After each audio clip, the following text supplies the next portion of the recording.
UKLO 1 year masters. No IELTS required up to 5 years visa. High visa success rate. So first of all me valuable time నాకు ఇచ్చినందుకు చాలా thanks. So present shoots ఏం నడుస్తున్నాయి sir, ఏం చేస్తున్నారు present? అంటే ఒక పెళ్లి సాంగ్ అండ్ లవ్ సాంగ్ అలా అలా పార్ట్ 2 ఉంది. ఓ తేరి మేరీ కథ సాంగ్ రిలీజ్ అయింది.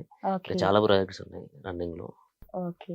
ఒక్కసారిగా అంటే టోనీ గారు అంటే మామూలుగా అందరికి యూట్యూబ్ లో ఫోక్ సాంగ్స్ ఆల్మోస్ట్ తెలుసు. ఒక్కసారి ఈ అల్లారి అల్లా సాంగ్ రాగానే టోనీ గారు వేరే లెవెల్ అయిపోయారు. ఒక్కసారిగా అసలు గుర్తుపట్టని చిన్న అంటే 16 years లవ్ ఫెయిలియర్ గురించి 60 years వరకు కూడా విన్న వాళ్ళు ఉన్నారు. సో ఎలా ఫీల్ అయ్యారు ఆ సక్సెస్ ని?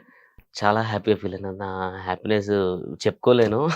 చాలా ఫీల్ అయినా. ఒకప్పుడు టోనీ వేరే, అల్లా సాంగ్ తర్వాత వచ్చిన టోనీ వేరే. మీ ప్రాపర్ ఎక్కడ సార్?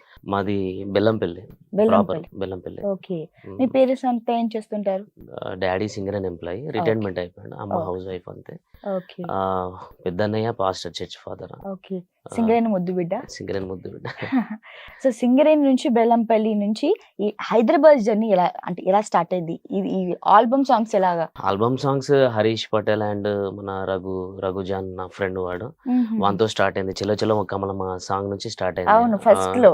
అవును, వాడు నువ్వు చేయాలి అదే అని చెప్పేసి వాళ్ళు అప్పుడు ఫోర్స్ చేసి ఉండే. నాకు స్టార్టింగ్ లో ఫోక్ సాంగ్ చేయాలని ఇంట్రెస్ట్ లేకుండే. రఘువన్ ద్వారా స్టార్ట్ అయిపోయింది. ఆ సాంగ్ నుంచి మెల్లమెల్లగా జర్నీ స్టార్ట్ అయింది. ఓకే. అంటే మీరు చిన్నప్పటి నుంచి డాన్సరా? అసలు ఏం చదువుకున్నారు సార్ మీరు? నేను 10th class. 10th class? Only 10th. నాకు చిన్నప్పటి నుంచి ఇది 3rd క్లాస్ నుంచి నాకు ఇంట్రెస్ట్ డాన్స్ అనేది. అట్లా కంటిన్యూ అయిపోయింది. జూనియర్ ఆర్టిస్ట్ అయితే అవ్వచ్చు. ఓకే. అంటే 10th పాస్ ఫీలా? పాస్ సార్లు గట్టిగా రాస్తే పాస్ అయినా.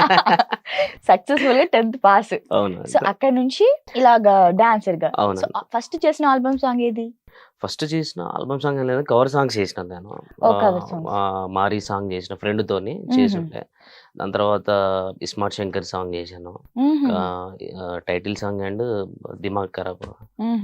దాని తర్వాత మన ఫోక్ సాంగ్ లో చెల చెల కమలమ్మ సాంగ్ తోటి స్టార్ట్ అయింది. అసలు ఇట్లా స్టార్ట్ అవుతుంది అని కూడా నేను అనుకోలేదు. ఫస్ట్ ఎవరు అవకాశం అంటే ఇలా ఫ్రెండ్స్ అనుకున్నారా మీరు? అవును.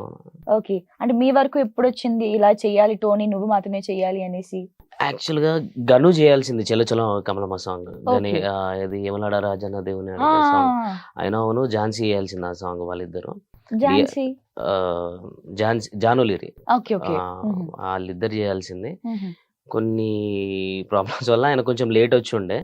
వీళ్ళు సజెషన్ టోనీ బాగా చేస్తాడు కదా, టోనీనే పెట్టుకుంటే అయిపోతుంది కదా అని అక్కడ హరీష్ పటేల్ రఘుజాన్ వీళ్ళు డిస్కస్ చేసుకొని ఫస్ట్ రఘుగాడు గుర్తు చేసిండు, టోనీ గాని పెడితే బాగుంటది, వాడు బాగా చేస్తాడు, వానే పెడితే అయిపోతుంది కానీ అట్లా డిస్కషన్ వచ్చేసింది. గనుని పాపం కట్ చేసేసారు అయ్యయ్యో మధ్యలోనే. అలా ప్రెసెంట్ మంచి ఒక సక్సెస్ డేస్ తోటి హ్యాపీగా ఆల్బమ్ సాంగ్స్ చేసుకుంటూ ఉన్నారు.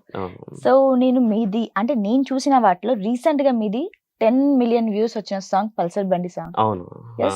అంటే ఆ సాంగ్ చేసింది ఫస్ట్ ఆల్బమ్ సాంగ్ మీరే, రైట్? Album song. తర్వాత వచ్చేసరికి అది శ్రీదేవి డ్రామా కంపెనీలో కండక్టర్ ఝాన్సీ గారు ఆ సాంగ్ ని బయటికి తీసుకురావడం, అంటే ఆ పాట అప్పటి వరకు మ్యారేజ్ ఈవెంట్స్ లో వాటిలో బాగా ఫేమస్ అయిపోయింది. మీ సాంగ్ తో ఇంకా ఫేమస్. అందరూ చేసిన బట్టి రమ్య గారు గాని బాగా ఫేమస్ అయిపోయారు. ఒక్కసారిగా కండక్టర్ ఝాన్సీ ఇలా ఫేమ్ చేసుకుంది. కష్టపడింది నేను, ఫేమ్ వాళ్ళకి అని అలా ఎప్పుడైనా అనిపించిందా? నాకు అనిపించలేదు. ఎందుకనంటే first Ramana making video release అయింది పాడడం. అది మనం అందరం ఎంజాయ్ చేస్తా ఉన్నాం. అట్లనే ఈ పెళ్లిళ్ళలో గానీ ఈవెంట్స్ లో గానీ ఝాన్సీ చేసి కొంచెం పాపులర్ చేసింది అన్నమాట. ఓన్లీ శ్రీదేవి డ్రామా కంపెనీ ద్వారా మాత్రమే పాపులర్ కాలేదు. ఆ సాంగ్ ఆల్రెడీ ఈవెంట్స్ లా లేపింది అమ్మాయి ఝాన్సీ. దాని తర్వాత నాకు వచ్చి తెలంగాణలో ఎవరు బాగా చేస్తారు అని చెప్పేసి రమణ బ్రోకి ఐడియా వచ్చింది. ఫస్ట్ మైండ్ లో నేనున్నా, టోనీ కిక్ బ్రో అయితే బాగా చేస్తాడు. రమణ గారు మిమ్మల్ని కాంటాక్ట్ అయ్యారా? అవును. అట్లా నాకు సెకండ్ టైం నాకు వచ్చింది అన్నట్టు, మీరు చేయండి, మీరు చేస్తే బాగుంటది అన్న అది అని చెప్పి రమణ బ్రో అడిగిండు. సరే చేద్దామని చెప్పాను అన్న. ఇక అట్లా మెల్లగా శ్రీదేవి డ్రామా అక్కడ దాకా వెళ్ళిపోయింది. ఎట్లా ఫస్ట్ పాపులర్ అయింది అని అంటే సాంగ్ ఝాన్సీతోనే అయింది, కండక్టర్ ఝాన్సీతోనే అయింది. ఫస్ట్ క్రెడిట్ అమ్మాయికి రావాలి. నేనైతే అట్లా ఏం ఫీల్ అవ్వట్లేదు. ఓకే. అంటే నేనేమనుకున్నానంటే ఫస్ట్ మీరు చేశారేమో దాన్ని, తర్వాత ఆవిడ ఫేమస్ చేసింది ఆ సాంగ్ నేను అనుకున్నాను. లేదు. సో ఈ అల్లరి అల్లా సాంగ్ మీకు ఛాన్స్ ఎలా వచ్చింది? సో దాంట్లో ప్రొడక్షన్ అంతా మిమ్మల్ని ఎంచుకోవడం కారణం ఏంటి ఆ సాంగ్ కి? దీనికి కారణం నా దగ్గర లేదు. బబ్లు డాడీ అంటే డిఓపి జంతా ఓ. బబ్లు. వాడు, నేను, రఘు గాడు ముగ్గురం చాలా క్లోజ్ ఫ్రెండ్స్ అనమాట. మేమంతా ఒకటే రూమ్ లో ఉంటాం. ఆయన బబ్లుకి ఏమని ఉండేదనంటే ఒక మంచి సాంగ్ పాడాలి, నువ్వు చేస్తావు, నువ్వు అన్ని చేస్తావు, డాన్స్ చేస్తావు, నువ్వు ప్రూవ్డ్ ఆల్రెడీ, కాకపోతే లైఫ్ లాంగ్ లో గుర్తుండిపోయే సాంగ్ నీకు రావాలరా అని చెప్పేసి వాడు అంటూ ఉండే బబ్లు. ఆయన ఛానల్ పెట్టిండు. లక్ష్మణ్ అన్న కూడా బుల్లెట్ బండి లక్ష్మణ్ అన్న మీకు ఐడియా ఉంటుంది. టోనన్నకి ఏదో ఒక రోజు మంచి సక్సెస్ రావాలి, అందరూ గుర్తుంచుకోవాలి లైఫ్ లో ఒక్కటి. ఇప్పుడు నాకు కూడా ఉంటది కదా, ఈ లైఫ్ లాంగ్ గుర్తుండిపోయేది ఒకటి మంచి సాంగ్ చేసిన అనేది. అలాంటిది నీకు ఇయ్యాలరా అని వాళ్ళు ఒక 2 years నుంచి అనుకుంటున్నారు. బబ్లు గాని లక్ష్మణ్ అన్న గాని. ఒక టైం వచ్చింది, అలా ఎలా సాంగ్ వచ్చింది, బబ్లుదే ఛానల్ అదే, ఆయన ఓపెన్ చేసుకున్నాడు. ఈ సాంగ్ నువ్వే ఫిక్స్, నువ్వే చేయాలి, నువ్వే చేయగలుగుతావురా, నీకైతేనే ఫిక్స్ అని చెప్పేసి వాళ్ళు అట్లా నాకు ఛాన్స్ ఇచ్చారు. చాలా thank you daddy, love you Bablu and Jakkanna అని నేను పిలుచుకుంటాను లక్ష్మణ్ అన్నని.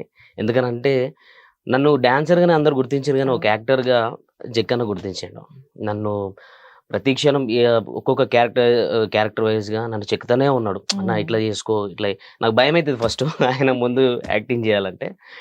కాకపోతే నన్ను ఇట్లా ఈ సాంగ్ ఇచ్చి నాకు ఒక సక్సెస్ ఇచ్చినందుకు, నా లైఫ్ లాంగ్ మర్చిపోకుండా చేసినందుకు చాలా థ్యాంక్ యూ జంత బబ్లు డాడీ అండ్ జక్కన్నకు. అసలు ఊహించారా? అంటే మీరు ఆ సాంగ్ ఫస్ట్ మీరు వింటారా? ఏదైనా ఫోక్ సాంగ్స్ కి వెళ్ళేటప్పుడు చేసేటప్పుడు ఆ సాంగ్స్ గురించి వింటారా? ఫస్ట్ వింటాను. ఫస్ట్ ప్రొడ్యూసర్స్ పంపిస్తారు, సాంగ్ చేస్తున్నారంటే ఒకసారి సాంగ్ సెండ్ చేయండి, నేను విని చెప్తాను. బాగుంటే చేస్తా, బాగాలేకపోతే వద్దండి నేను చేయను అని చెప్పేస్తాను. ఓకే. అప్పుడు ఈ ఎల్లారి హల వచ్చినప్పుడు అది మీరు విని ఏమనుకున్నారా? ఇది సెట్ అయిపోతుంది అని ముందు ఏమైనా ఆలోచన వచ్చిందా మీకు? అసలు ఇలా సక్సెస్ అవుతాను అని. బాగుంటది, హిట్ అయితే అవుతుంది, బాగా రీచ్ అవుతుంది కావచ్చు అని అనుకున్నా, కానీ మరీ ఇంత హిట్ అవుతుంది అని నేను ఎప్పుడు అనుకోలేదు, ఎక్స్పెక్ట్ చేయలేదు. అసలు ఎక్స్పెక్ట్ చేయని సక్సెస్. ఈ షూటింగ్ అంతా హైదరాబాద్ జరిగిందా? సాంగ్ అంతా ఒకటి షాద్ నగర్ జేబీ దర్గా దగ్గర జరిగింది 50%, ఆగ్రాలో జరిగింది. ఆగ్రాలో జరిగింది. సాంగ్ కోసం ఆగ్రా వెళ్ళారండి? ఓ, అసలు మనకి మామూలుగా దర్గా దగ్గర పర్మిషన్స్ ఇవ్వరు కదా? అవును.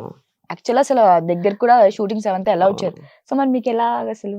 అల్లదయ్యా, నాకు కూడా అది ఇప్పటిదాకా అర్థం కాలేదు. వెళ్ళిన తర్వాత అందరూ సపోర్ట్ చేసి